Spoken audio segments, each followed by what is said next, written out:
सभी को नमस्ते। मैं डॉक्टर विजय कुमार त्यागी, बीड इंटर कॉलेज भगवानपुर हरिद्वार की इस ई लर्निंग कक्षा के अंतर्गत आप सभी का स्वागत करता हूं। आज का सुविचार परोपकाराय सताम विभूतयः, अर्थात सज्जनों की सभी संपत्ति अर्थात विभूतियां, उपलब्धियां दूसरों के उपकार के लिए होती हैं। जैसे नदियां अपना जल स्वयं नहीं पीती, वृक्ष अपने फल स्वयं नहीं खाते, भूमि अपने ऊपर उपजे धन धान्य को स्वयं नहीं खाती। आइए आज हम उपस्थित हुए हैं शिशु लालनम कक्षा 10 के इस पाठ को लेकर के, जिसमें राम, लव और कुश का संवाद एक नाट्यांश के माध्यम से दिया गया है। प्रथम भाग हमने इसका कल पढ़ा है, आज हम द्वितीय भाग का अध्ययन करेंगे। जैसा कि आपको विदित ही है कि प्रस्तुत पाठ का परिचय, जब तक ये पाठ चलता रहेगा एक समान ही रहना है, अतः विद्यार्थी इसको पुनः आवृत्ति कर लेंगे। प्रिय विद्यार्थियों, प्रस्तुत है पाठ का परिचय हिंदी भाषा माध्यम से। आप इसको पढ़ करके हृदयंगम करने का प्रयास करेंगे।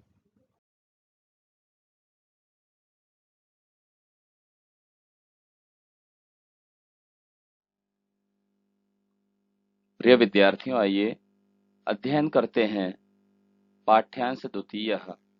रामः अलम अति शालीनतया, अलम बस, अति बहुत अधिक, शालीनतया शिष्टाचार, बस ज्यादा शिष्टाचार मत दिखाओ।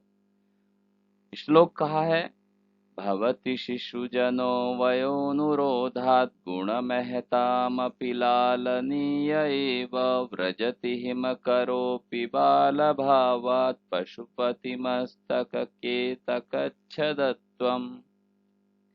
कहते हैं कि बच्चों को अधिक शालीनता शिष्टाचार की आवश्यकता नहीं होती। क्यों? कहते भवति शिशुजनो वयोनुरोधात् गुणमहतामपि लालनीय एव, व्रजति हिमकरोऽपि बालभावात् पशुपति मस्तक केतकच्छदत्वम्। जो छोटे और गुणी बालक होते हैं उनको बड़े बड़े महान लोग भी अपने सर पर स्थान दे देते हैं। आपने देखा होगा, आपके दादाजी, आप जब छोटे छोटे 1-2 वर्ष के थे तो आपको वे अपने सर पर बिठा करके, कंधे पर बिठा करके पूरे गांव में चक्कर लगवाते थे।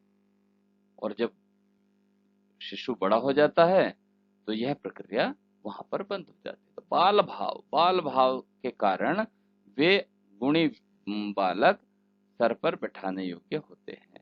एक उदाहरण ऐतिहासिक दिया, आध्यात्मिक। कहते हैं कि शिव जी ने अपने मस्तक पर कैसे चंद्रमा को स्थान दिया? छोटे चंद्रमा को। छोटे का मतलब है कि चंद्रमा 15 दिन क्रमशः कुछ कुछ अंश जो है घटता और बढ़ता है।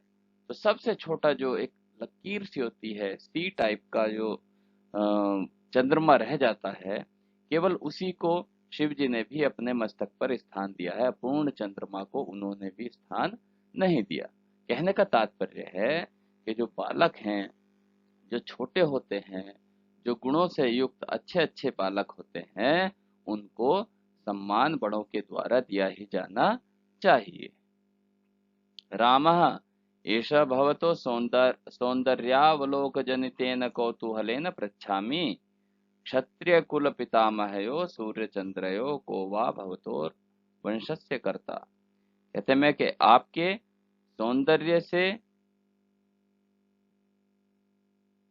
सौंदर्य के कारण आपसे पूछना चाहता हूँ। क्या पूछना चाहता हूँ? कि क्षत्रिय कुल पितामहयो सूर्यचंद्रयो को वा भवतोर वंशस्य कर्ता, कि आप के कुल के कर्ता, वंश के कर्ता कौन है, अर्थात आप किस गोत्र के हैं? सूर्यवंशी हैं या चंद्रवंशी हैं? क्षत्रिय कुल में प्राचीन काल में और अब भी सूर्यवंशी और चंद्रवंशी, ये दो वंश प्रसिद्ध हुए हैं। तो श्री राम पूछते हैं कि आप किस वंश के हैं? लव कहते हैं भगवन सहस्रदीधिति, कि हमारे वंश के कर्ता अर्थात हमारे पूर्वज कौन है? सहस्रदीधिति, जिनकी हजारों किरणें हैं। हजारों किरणें का मतलब है किसकी है हजारों किरणें? भगवान सूर्य की, यानी कि हम सूर्यवंशी हैं। रामः कथम अस्मत् समानाभिजनौ संवृत्तौ, क्या आप दोनों का एक ही उत्तर है? ये कुछ भी सूर्यवंशी ही है। विदूषकः किम द्वयो अपि एकमेव प्रतिवचनम, क्या दोनों का एक ही उत्तर है? लव कहता है भ्रातरावाम सोदर्यौ, भ्रातरौ भाई हैं, द्विवचन भ्रातरौ, हम दोनों भाई हैं। आवाम हम दोनों भाई हैं। कैसे भाई हैं? सौदर्यौ एक उदर से उत्पन्न होने वाले, अर्थात सगे भाई हैं। प्रिय विद्यार्थियों, प्रस्तुत पाठ्यांश संस्कृत के प्रसिद्ध नाटककार दिंगनांग द्वारा रचित कुंदमाला नामक नाटक के 5म अंक से संपादित है तथा हमारी पाठ्य पुस्तक क्षेमुसी द्वितीयो भाग में संकलित शिशुलालनम नामक पाठ से लिया गया है। प्रस्तुत नाट्यांश में राम लव और कुश के सौंदर्य से और उनके भोलेपन से आकृष्ट होकर उनके कुल का परिचय पूछते हैं। कुछ कठिन शब्द आए हैं, उन कठिन शब्दों को देख लेते हैं।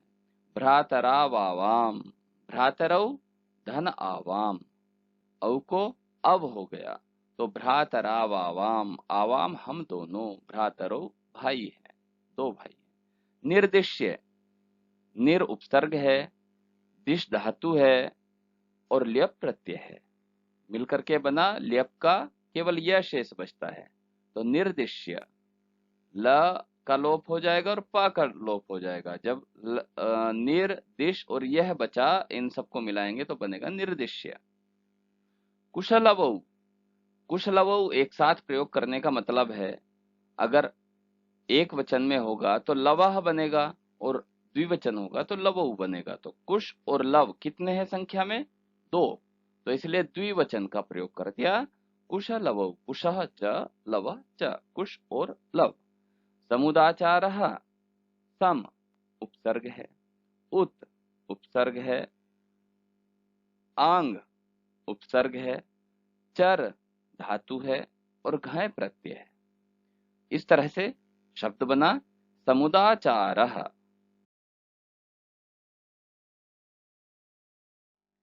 प्रिय विद्यार्थियों, आइए देखते हैं शब्दार्थ। अलमति शालीनतया, अलम अति शिष्टतया। अलम शब्द का प्रयोग होता है बस, एनफ पर्याप्त, काफी है और नहीं करना। अत्यधिक शिष्टता न करें। हिमकरः चंद्रः चंद्रमा, पशुपतिः पशूनां पतिः शिवः शिव। केतक छदत्वम, केतकस्य छदत्वम, केवड़े के पुष्प से बना मस्तक का जूड़ा। पितामह पितुः पिता, दादा आदिमूल, पिता का पिता। सहस्र दीधिति, सहस्र हजारों, दीधिति किरणें, हजारों है किरणें जिसके अर्थात सूर्य, सूर्य। समानाभिजनौ, समान कुलोत्पन्नौ, एक कुल में उत्पन्न होने वाले। प्रिय विद्यार्थियों, आपको घर में रहकर, स्वस्थ रहकर, लॉकडाउन का पालन करते हुए, सामाजिक दूरी का अनुपालन करते हुए, WHO द्वारा दिए गए निर्देशों का अनुपालन करते हुए इन श्लोकों को सुंदर हस्तलेख में अपनी अभ्यास पुस्तिका में लिखना है। प्रश्नोत्तरों का लेखन अभ्यास पुस्तिका में करते हुए उनको याद करना है, कंठस्थ करना है और पढ़ाए गए दोनों श्लोकों का कंठस्थ करके उनका सस्वर उच्चारण करना है। उस उच्चारण को आपको रिकॉर्ड करके मेरे व्यक्तिगत नंबर पर सेंड करना है, प्रेषित करना है, भेजना है। आइए एक बार हिंदी अर्थ पढ़ लेते हैं। राम राम कहते हैं, अधिक शालीन मत बनिए, अधिक शालीनता मत करिए। एक श्लोक का भी पाठ करते हैं। कहते हैं, अधिक गुणवान लोगों के लिए भी शिशु छोटी आयु के कारण लालन अर्थात स्नेह करने योग्य ही होता है। चंद्रमा भी इसी बाल भाव के कारण भगवान शंकर के मस्तक का आभूषण बनकर केतकी पुष्पों के से निर्मित चूड़ामणि की भांति सुशोभित होता है। यह मैं आप दोनों की सुंदरता को देखने से उत्पन्न कौतूहल के कारण पूछ रहा हूँ। क्षत्रिय कुल के पितामह रूप सूर्य और चंद्रमा में से आप दोनों के वंश का कर्ता कौन है? लव उत्तर देते हैं, श्रीमान सूर्य। राम कहते हैं, अरे क्या हमारे समान कुल में ही उत्पन्न हो? क्योंकि श्री राम का भी सूर्य वंश था, तो उन्हें आश्चर्य होता है। कहते हैं, अरे क्या हमारे समान कुल में ही उत्पन्न आप भी हैं?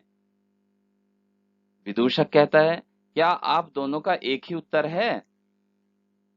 तो लव कहता है, हम दोनों सगे भाई। आइए पाठ्यांश पर आधारित प्रश्नोत्तरों का अवलोकन करते हैं। प्रश्नः एकः, कुशलवौ कीदृशौ भ्रातरौ स्तः। कुश और लव कैसे भाई थे? कुशलवौ सोदर्यौ स्तः। कुश और लव सगे भाई थे। द्वितीयः प्रश्नः, शरीर सन्निवेशः कीदृशः कथितः। शरीर का सन्निवेश कैसा कहा गया? उत्तरम, शरीर सन्निवेशः समरूपः कथितः। लव और कुश के शरीर का ढांचा, शरीर की बनावट दोनों एक समान थी। एक समान क्यों थी? क्योंकि वे जुड़वा भाई थे। तृतीयः प्रश्नः, यमलौ कौ स्तः। यमल यमल जुड़वा, यमलौ दो थे तो दो जुड़वा। कौ कौन थे? कहा एक वचनम, कौ द्विवचनम। तो यमलौ कौ स्तः जुड़वा कौन थे? उत्तरम, यमलौ कुशलवौ स्तः। लव और कुश जुड़वा थे। चतुर्थः प्रश्नः, समुदाचारः कीदृशः अस्ति। सदाचार कैसा है? उत्तरम, समुदाचारः उदात्तरम्यः अस्ति, श्रेष्ठ है। पंचमः प्रश्नः, कुशम कः निर्दिशति। कुश को कौन निर्देशित करता है, कौन डायरेक्शन करता है? उत्तरम, कुशम लवः निर्दिशति। कुश को लव निर्देशित करता है। गृह कार्यम, उपरोक्त पाठ्यांश को अपनी अभ्यास पुस्तिका में लिखेंगे। संस्कृत पाठ्यांश का कम से कम 2 बार वाचन करेंगे। लिख अर्थात लिखना, लिख धातु के रूप लट लकार वर्तमान काल में लिखेंगे। प्रिय विद्यार्थियों, भाषिक विस्तार के अंतर्गत हम चल धातु के रूप लट लकार में वर्तमान काल में सीखेंगे। रूप लिखने का तरीका, विधा आपको बताई गई थी। 4 स्तंभ होते हैं। पहले स्तंभ में पुरुष का लेखन किया जाता है।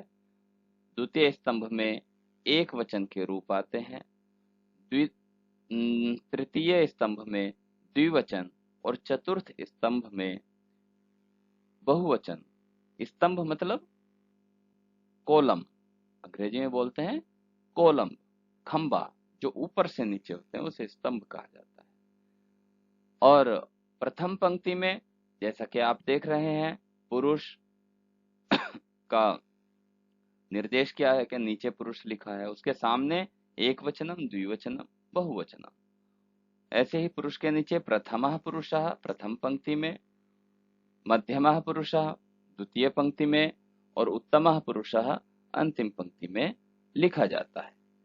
ये प्रक्रिया जो लाल रक्तिम वर्ण से लिखा गया है, ये सभी रूप के साथ एक समान चलती है, बस केवल परिवर्तन इसके अंदर लिखे गए रूप में मिलता है। तो आइए चल धातु के रूप सीखते हैं, उच्चारण करते हैं। चलति, चलतः, चलन्ति। प्रथमः पुरुषः। चलसि, चलथः, चलथ। मध्यमः पुरुषः। चलामि, चलावः, चलामः। उत्तमः पुरुषः। विद्यार्थी एक बार बोलने का प्रयास करेंगे। योग्यता विस्तार के अंतर्गत श्लोक का उच्चारण करेंगे, अन्वय समझेंगे और उसके भाव को समझेंगे। भवति शिशुजनो वयोनुरोधात् गुणमहतामपि लालनीय एव व्रजति हिमकरोऽपि बालभावात् पशुपति मस्तककेतकच्छदत्वम्। अन्वयः पहले भी आपको बताया था, अनु अय। देखिए श्लोक में भवति सबसे पहले आ गया, लेकिन अन्वय के अंतर्गत भवति सबसे पीछे चला गया।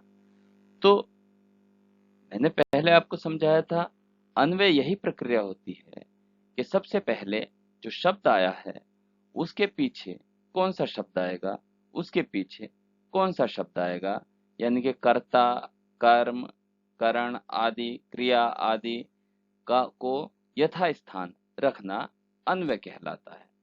कहते हैं गुण महताम अपि वयोनुरोधात् शिशुजनः लालनीयः एव भवति। बालभावात् ही हिमकरः अपि पशुपति मस्तक केतक छदत्वं व्रजति। अत्यधिक गुणी लोगों के लिए छोटी उम्र के कारण बालक लालनीय ही होते हैं, अर्थात प्रेम करने योग्य होते हैं। चंद्रमा बाल भाव के कारण ही शंकर के मस्तक का आभूषण बन केतकी पुष्पों से निर्मित आभूषण की भांति सुशोभित होता है।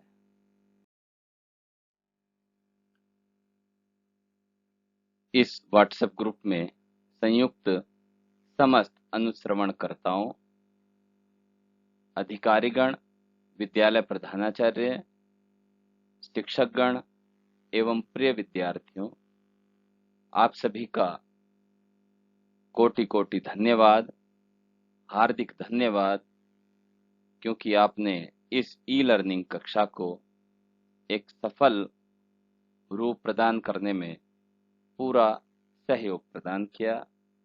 आपका दिन मंगलमय हो। डॉक्टर विजय कुमार त्यागी।